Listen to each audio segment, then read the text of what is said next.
All right, this is an emergency propane hack. So if you find yourself in cold weather and your main tank is totally empty, they sell these extension hoses. It's a 4-foot extension hose.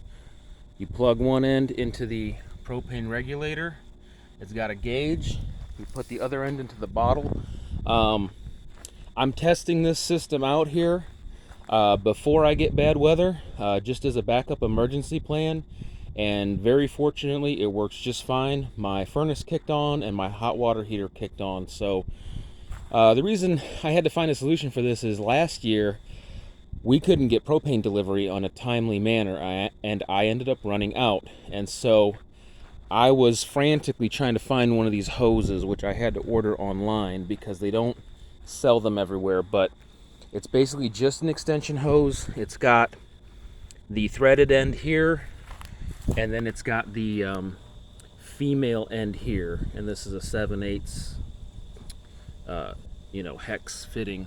So anyway, I if you find yourself in an emergency, this will work. This is really just for an emergency backup, but I'm really glad it worked because this, you can have a couple of these in your garage, no problem, and you don't have to wait for the company to come fill it.